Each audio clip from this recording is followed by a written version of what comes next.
Hi, welcome to Chat with Jen. And we talk about all kinds of things. And anything you want to talk about, bring it up. I did have someone mention about CPTSD, which is a form of post traumatic stress disorder. However, it's a little different. And I had not been aware of this type, so I thought I would bring some attention to it. First of all, PTSD, I think most of us know what that is. It typically stems from a single isolated traumatic event, while CPTSD is often the result of prolonged, repeated, and interpersonal trauma, especially during childhood. So, trauma, often triggered by a single intense traumatic event like a car accident, natural disaster, or assault. The symptoms: intrusion, flashbacks and nightmares, avoidance of trauma related stimuli, alterations in mood and cognition, and hyperarousal, being easily startled, difficulty sleeping. And that kind of sums up basically my symptoms too, uh, because I've been diagnosed. The duration: symptoms can emerge shortly after the event or be delayed, but the traumatic event is generally understood to have ended. In CPTSD, however, trauma results from prolonged and repeated traumatic experiences, often involving interpersonal relationships like childhood abuse, domestic violence, or captivity. The symptoms: they include all PTSD symptoms, but also features additional challenges such as emotional dysregulation, difficulty managing intense emotions, distorted self-perception, feelings of worthlessness, shame, or guilt, relationship difficulties, trouble forming and maintaining healthy relationships, disassociation, feeling detached from oneself or one's surroundings. The duration: symptoms can persist long after the traumatic events have ended, and the impact on daily life can be more pervasive than in PTSD. In essence, PTSD is often described as a response to a quote unquote big T trauma, a single acute event, while CPTSD is often associated with complex trauma or little t trauma, repeated, prolonged, and interpersonal. CPTSD can be seen as an extension of PTSD with additional complexities related to emotional and relational difficulties. Now, back to my greeting. I did want to get that out right away. Number one, today is a horrible day for me to make a video personally. I'm symptomatic today. I'm having lots of issues. They started yesterday afternoon. So I thought, well, do a video, see if I can snap myself out of it. And if I start becoming symptomatic, you'll see me right on video to see what actually happens. So what I'm doing now is trying to divert my thoughts, change my direction. One thing that it affected yesterday was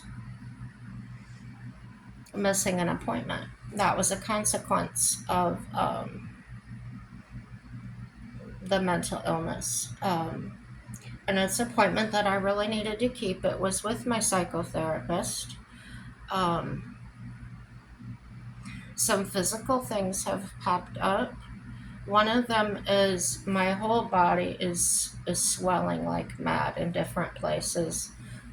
There's a huge spot under my arm, about the size of a softball. There's a spot on the inside of my thigh about the size of a baseball. or a tennis ball. Um, and the skin itches really deeply because what it is it's fluid that's putting pressure on the nerves and things from inside. So there is no itch, there is no scratch that can satisfy that. All I can do basically is I can hold it, push it, and try to get the fluid to go out. And I'm taking my diuretics. So that started yesterday. I don't know, about 1 o'clock, or no, about 11 o'clock. And I told my husband, I'm going to lay down, I'm going to sleep. Usually, when I sleep, it cures these little things. I'll wake up, go to the bathroom, fluid's gone, and I'm fine. When I woke up, I was hot and sweaty for no reason. There was air conditioning on. The itching had intensified, the swelling had intensified, and actually has spread to my abdomen and things. I don't know. You can probably see it. Yeah, you can see. Or I'm extra. I'm extra. And this is that pocket. So this doesn't happen all the time. It happens sporadically. Um, the last few days, I've been having these fluid problems, and in the back of my mind, my constant fear and thought is it's my kidneys. They're getting worse. So I get fixated on that, and I don't think about anything else. Well, then Mike comes home yesterday and tells me that Bubba was having a problem when he was driving him to work, that the air conditioner kept coming on. He would turn it off, it would turn itself back on. So, in addition to, back up a minute, I told you about the swerve thing Bubba's doing. He's going in this morning to get that checked out. So, now this other thing is added on to that. So, when I'm feeling physically problematic, the water, the itching, it consumes so much of my mind. I am just focused on what to do to get better. What do I do to relieve it? Um, so that and the vehicle having to go in today were taking up a big portion of my mind. Then when you add in the switch or whatever it is that's wrong, intellectually I know this is all going to be okay. This is fixable. This is doable. But I get wrapped up in how am I going to handle this? How am I dealing with this? And therefore, I get overwhelmed. And one more thing going to be added onto that was, oh, I've got to go to this appointment today. So instead of kicking something else out of my head, um, the most difficult physical challenge to me was then get up and move, go to that appointment, talk it out, get better, and come back home. But at the time, I can't do anything. I'm overwhelmed. This is how I was. I can't just cancel the appointment, Mike. And he tries. He really does try. He says, honey, you really need to go to your appointment. So then it elevates. Now there's more pressure. So it's not that any person is adding pressure to me. It is I'm holding on and piling it up. And I'm aware of it. I'm trying to push it off. I'm trying to get through this. So the only way I could think of this morning to get out of this funk and to not cancel the vehicle appointment was to let's get up, let's do a video, let's talk about things and change my direction, take a step in a different direction other than the way my brain wants to keep going.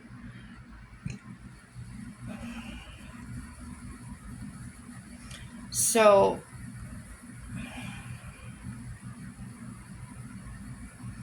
and I'm talking about post-traumatic stress disorders instead of the disorder that's causing my problem now. and focusing on what others have talked about in some comments. Um, and I brought up a very good point is we can really help each other. And that should be another motivation to get checked out, is so that you can know that there are a lot of people out there suffering. um, it's not like saying, "Oh, I'm part of Alcoholics Anonymous," or "Oh, I'm in the mental health club." No, it's not like that. I'm not trying to say that. um,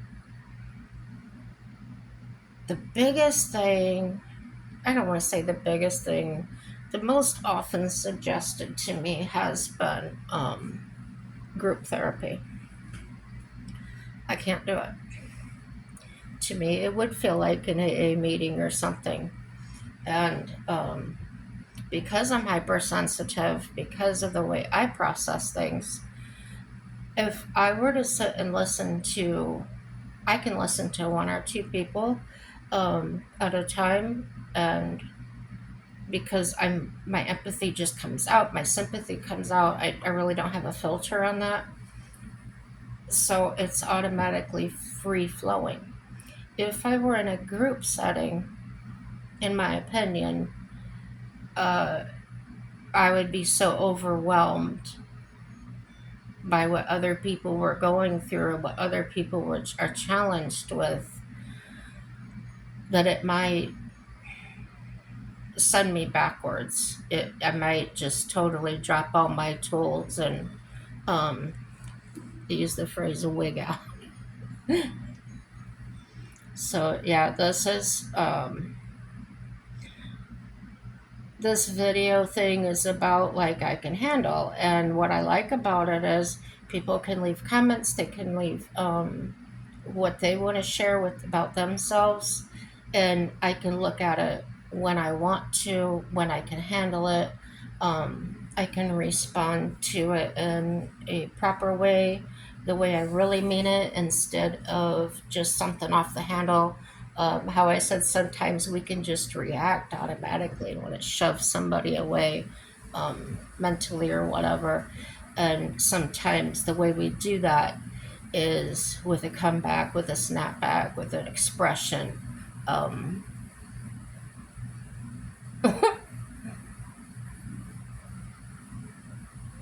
I don't know what that was.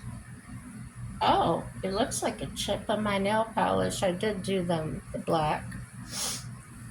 And so anyway, yeah. Let me know what type of skills you use to cope. Um, if you're not diagnosed with anything and just think, oh, I may have something wrong.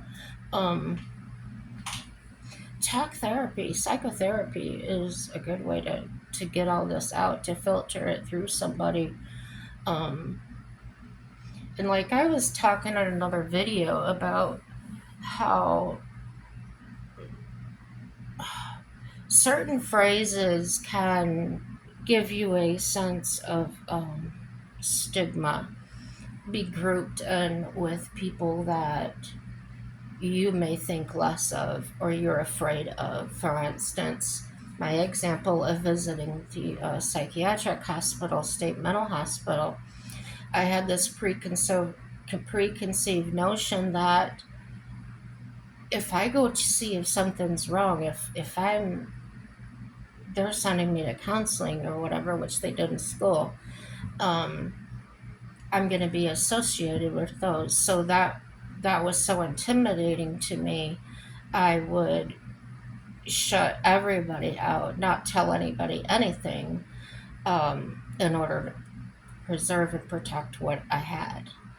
And that was counterproductive. That I, things I realized later. Um, but yeah, that was done out of fear, and that's why let's keep talking about it. Let's be kind, and let's share as much as we can about the facts of mental illness. To me, there's There's nothing else more important.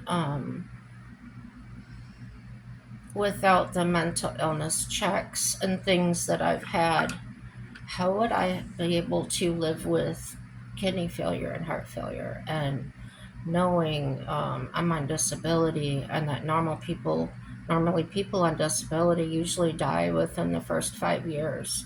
That means that you're that bad off. So, um, how would I have been able to manage any of that, control any of those thoughts without my mental health evaluation and my medication things to help control? Does it stop everything? Obviously not, because yesterday afternoon and this morning I'm having some problems, but it's so much easier to deal with. It was, a normal,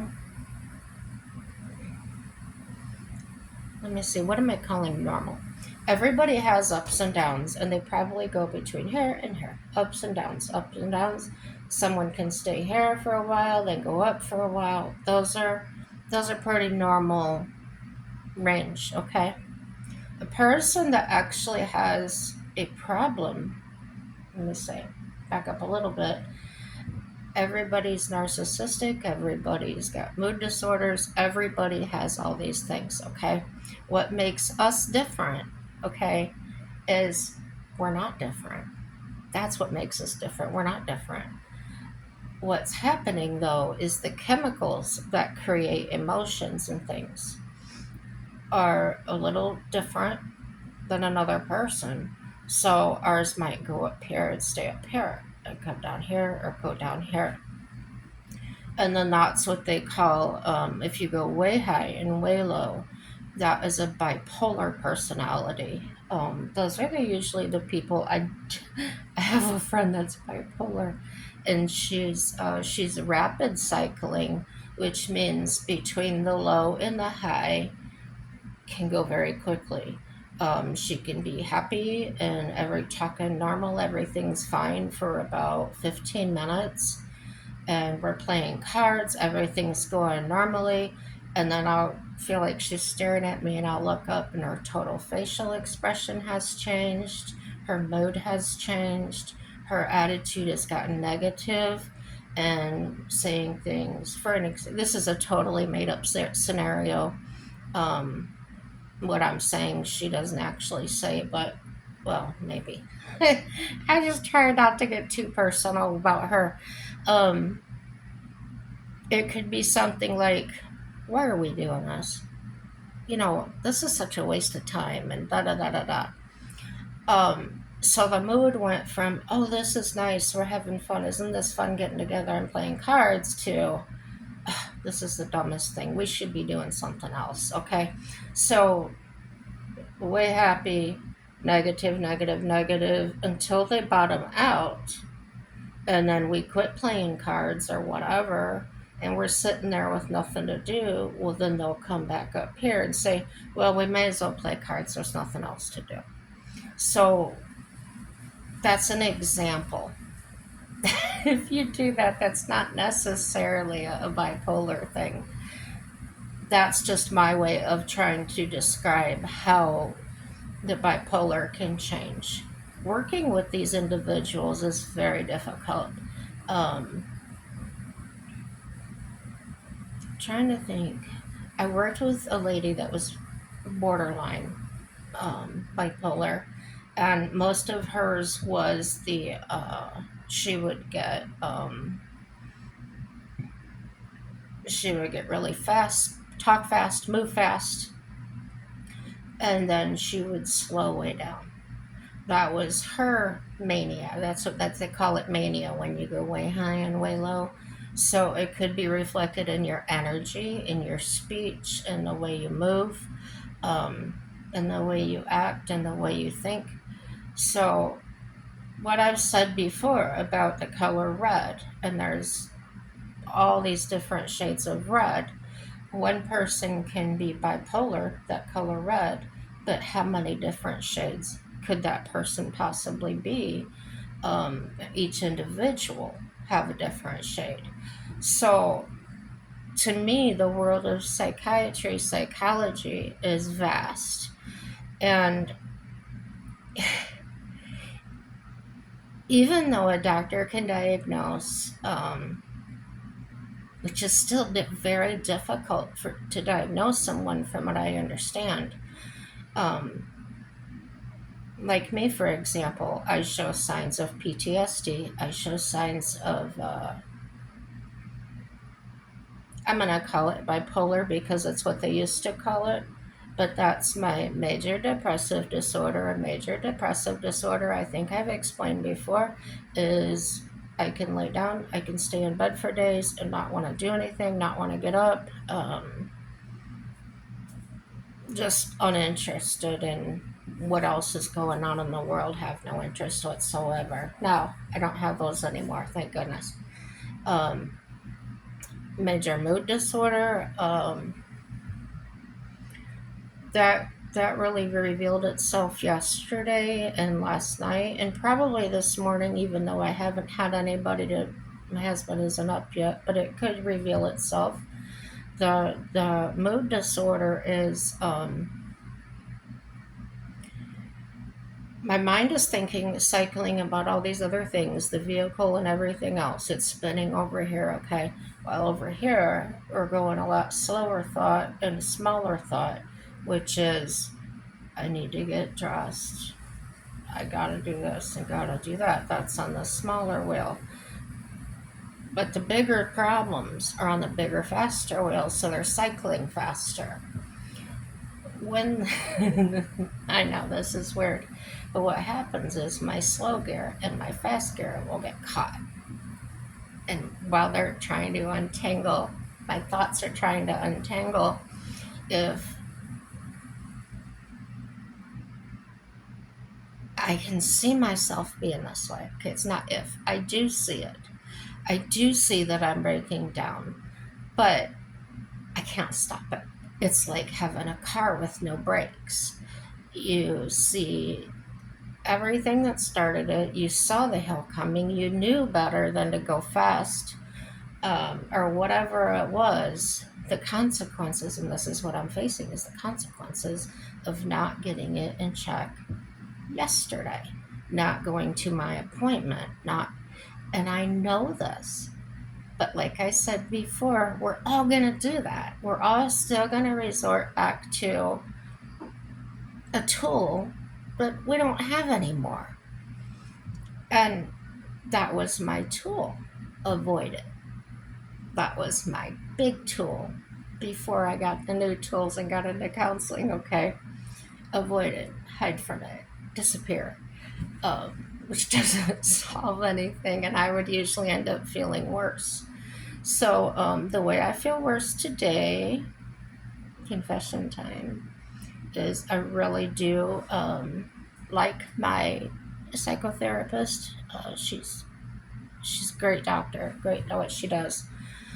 And so I have a little bit of guilt of one, not calling her myself, having my husband call. That was a big cop out. So I would like to either stop by there or call her myself today and own up to that and just tell her this is what happened, because I know if I don't deal with this now, it's going to come back into me and become part of me again. It just wants to drop back in there like a magnet. So, can you ever heal from PTSD?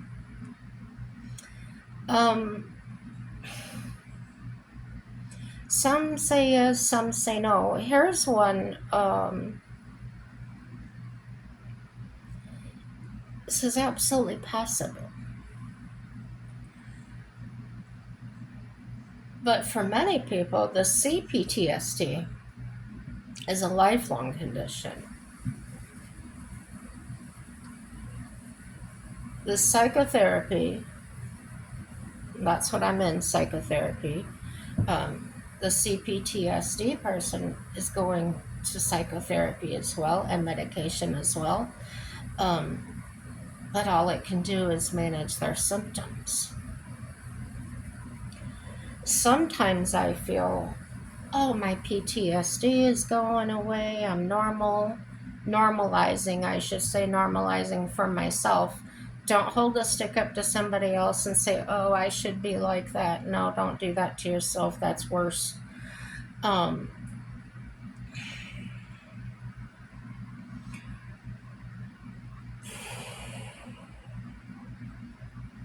PTSD is complex PTSD, CPTSD, a permanent disability? Before I read anything, I don't know the answer, but my logic says yes, it would be, because if you are kept, I don't know, let's say, oh, what can I talk about that wouldn't be a trigger?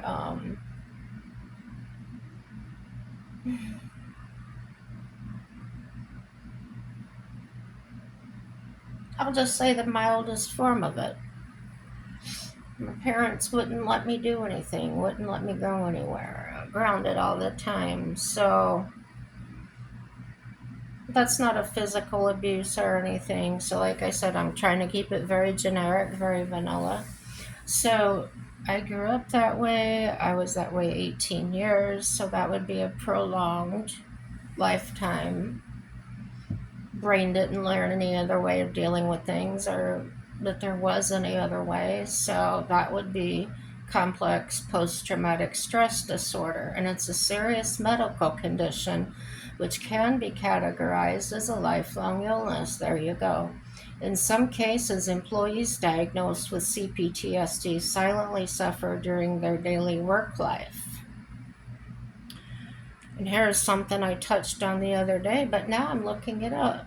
Um, when I talked about mental illness getting worse as we age, I had learned that in a class. This question somebody asked: does complex PTSD get worse with age? It may worsen with age if left untreated, but effective treatment can lead to improvement. While some research indicates that older adults with PTSD may experience more severe symptoms due to factors like cognitive decline and decreased resilience, others show that symptoms can also improve with age and treatment. Ultimately, the trajectory of CPTSD symptoms with age depends on individual circumstances and the availability of appropriate treatment. Untreated is the worst, guys. Untreated anything, it'll fester. So untreated CPTSD can worsen. If it's not addressed, the symptoms can persist and potentially intensify over time. This can be due to the ongoing impact of trauma avoidance behaviors and the development of secondary issues like depression or substance abuse. I'll tell you what's offensive to me, and a lot of this is getting evaluated, go in and answer these surveys and things when you're doing an intake. Being asked if I did drugs or drank, an alcoholic. Right now, I just feel the rage building up. Um, I feel like they're throwing us all into a big pit. Um, we're associated with people that have alcoholism and drug problems and things like that, and that enrages me. Um, you want to call an alcoholic someone with mental illness? I understand that, but I don't need to be asked if I do drugs or I'm an alcoholic, especially if you've done blood work and already decided if that's true or not. A lot of those people will lie to you, from my understanding. There I go on a rant.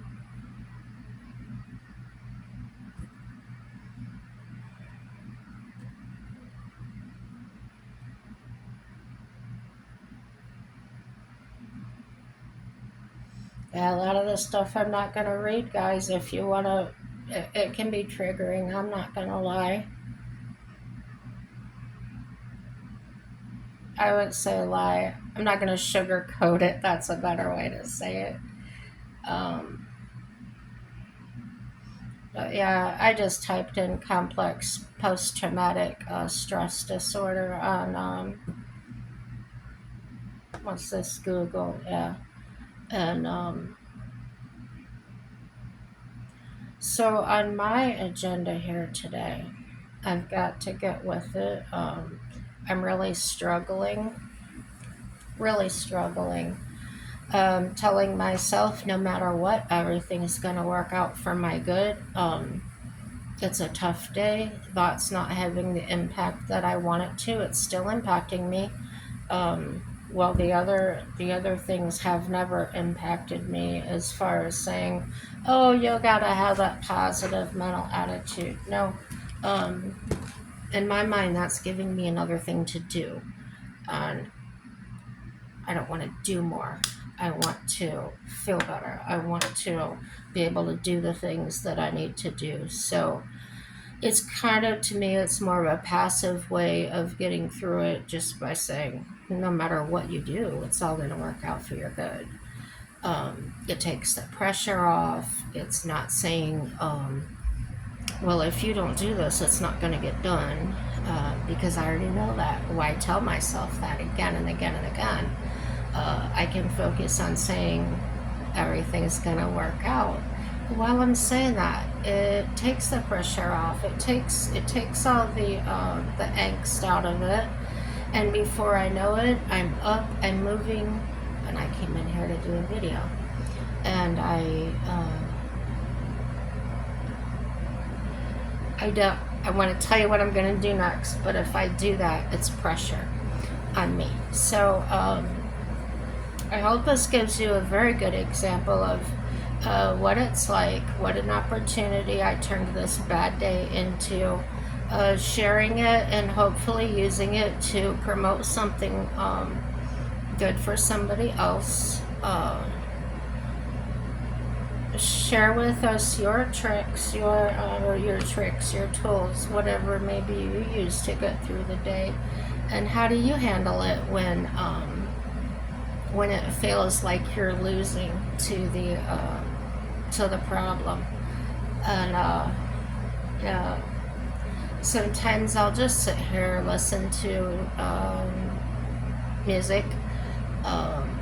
Yesterday, when I started having the problems, I turned everything off and turned the fans on high and just let that white noise. I desensitized myself by covering up my eyes and making myself in pitch black and just listening to the fans. So that's a way of diminishing the visual, mental overstimulation.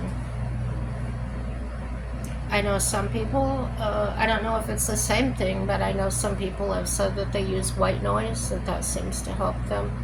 I know that my sister used to, for the white noise, she would get into a hot bathtub and then sit in it and let the shower run as well, because just that water, that shower on the water, that, I don't know, simulation of rain, I guess you would call it, that white noise, really would calm her down.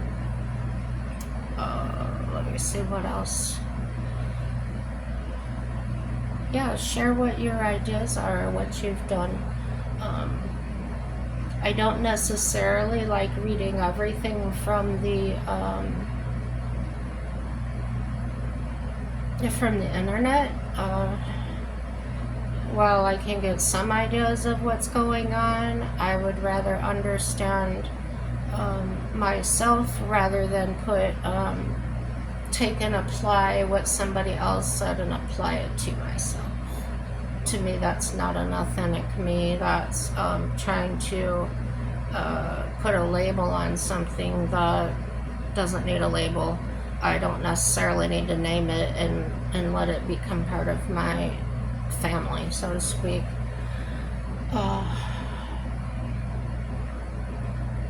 looking at things like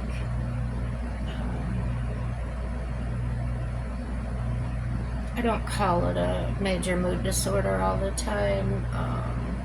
I don't like to say I'm in a bad mood today. Those are things that make it a reality, make it I'm not using the right words, but it makes it seem more relevant than it needs to be in my mind or in the situation.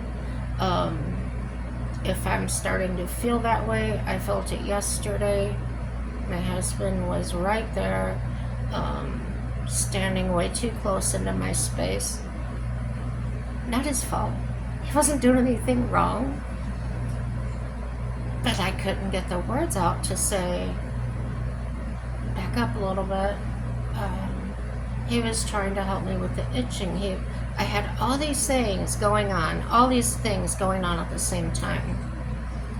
And so, not being able to find the words, not being able to function in that moment, I snapped. Get away from me. Leave me alone.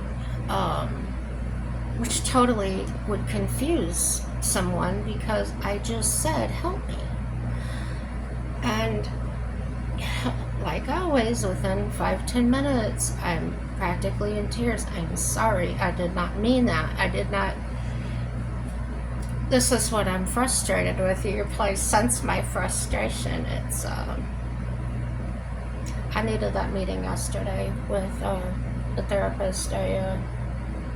This is how it's revealed to me that I've got to stay on top of it. I've got to work at this every day. And working with it doesn't mean defining me or defining what my life will be like. It's if I give up the fight, if I submit to it, it can take over very quickly. And then the life as I know it, as I love it right now, would probably change. And I may not like the result of that. You want to stay independent. You want to stay, you want to maintain what you have. And sometimes it takes everything you can do to stay there. If you go back a step or two, it's okay. I've been doing this years now. This is not nearly as far back as I've stepped before, so as I go, step 3 steps, then I go back a step, I'm still ahead 2 steps. So look at it the way you need to. You don't have to do what I say. You don't have to do what anybody says. If you are the type of person like me, sometimes I'll come around and say, please tell me what to do. And then that means I've exhausted all of my thoughts, all of my tries, all of my ideas. And I do that to my husband. I was like, just tell me what to do. I'm done. I can't do this anymore. And what that means is I can't struggle with it anymore. I can't think about it anymore. It's exhausting me. And I'm rattling on, but I feel like there's so many things in here that is going to touch somebody, is going to make somebody go, aha. Yeah, let's do that. Let's do some makeup. That's a... Yeah. I gotta go today.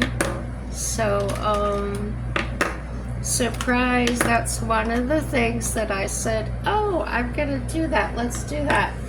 That I couldn't tell you because once I say it, I'm not gonna do it.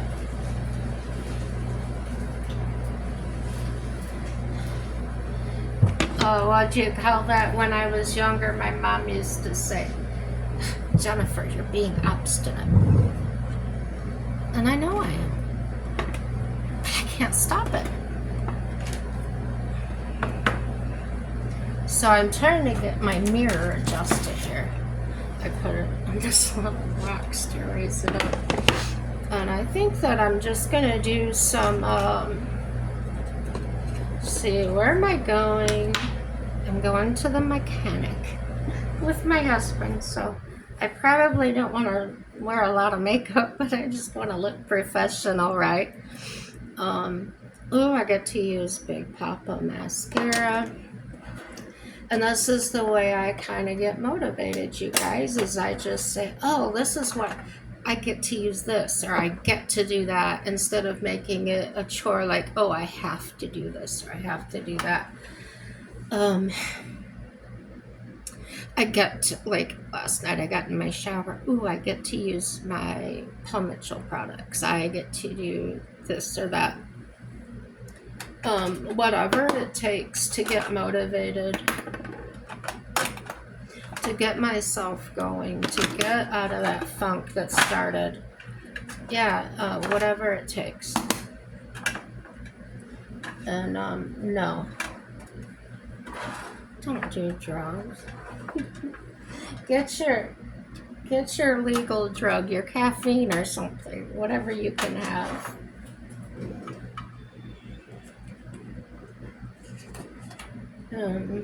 I do have to take my morning pulse. See, I don't know. I'm getting this darkness. I know you can't see it very well, but these dark patches, what do you call them?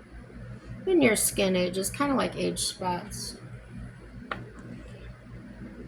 But I think that cream, at least where it was down here, where it was, they're blotchy. It's just blotchy skin. It looks like you've had too much sun and it's fading away, where the light skin's coming through. It's what it reminds me of. And I don't know how this is gonna work today.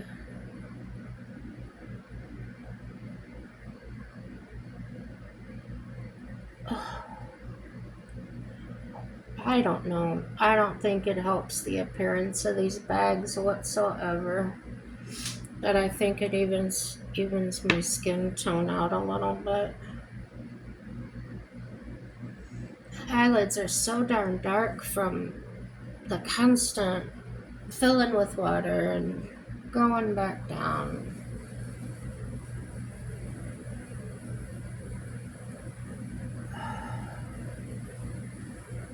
So I'm just gonna wear something light.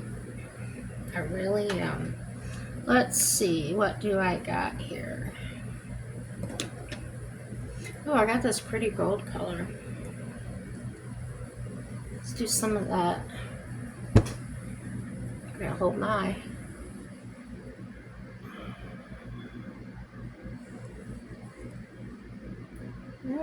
My old lady eyelids.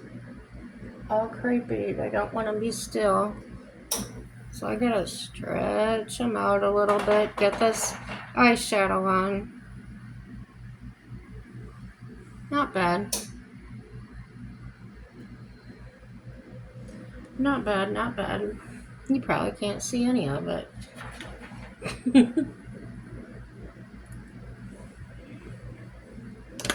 And then I'll use my little brush and kind of smooth it out. It's kind of sparkly, almost like glitter, shiny.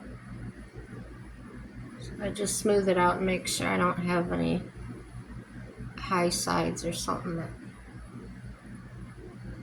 Dang it, I poked myself in the eye. Why do I do that? So anyway, this Big Papa, I really like it, you guys. I just got it at the dollar store, the Dollar General, I should say. And it's got all these mad bristles. I'm talking mad. I think I told you before, I've thought about doing artificial eyelashes, but as my husband brought to my attention when I was looking at them, all the trouble I have with my one eye, getting irritated, whatever. It's probably not a good idea, so I agreed with that.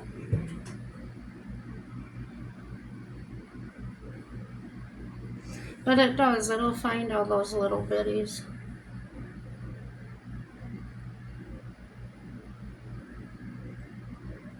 I barely have any eyelashes as it is. And same with my eyebrows going away.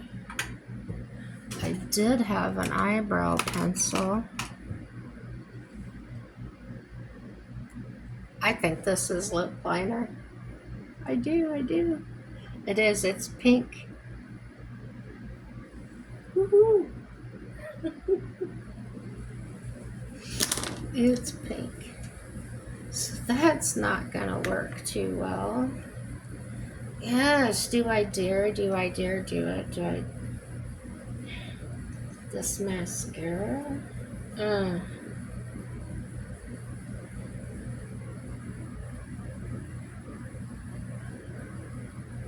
I try to be so careful just to grab the hairs and not my skin.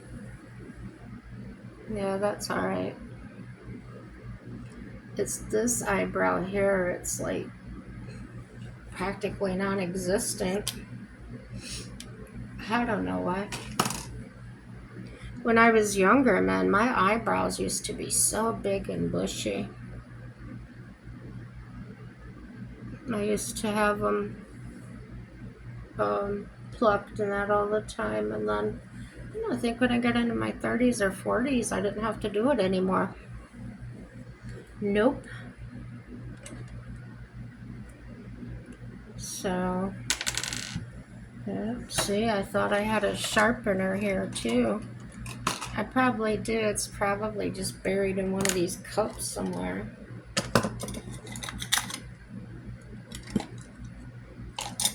No, it's actually not. Oh well. I tell you one thing I am not grateful for, and that's all the facial hair.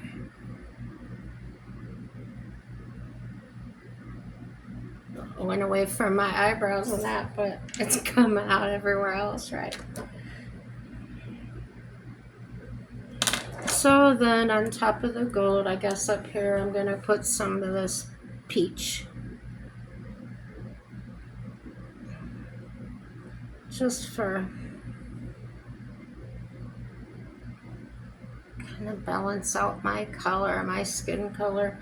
And I do like it because I'm not used to wearing a lot of makeup anyway.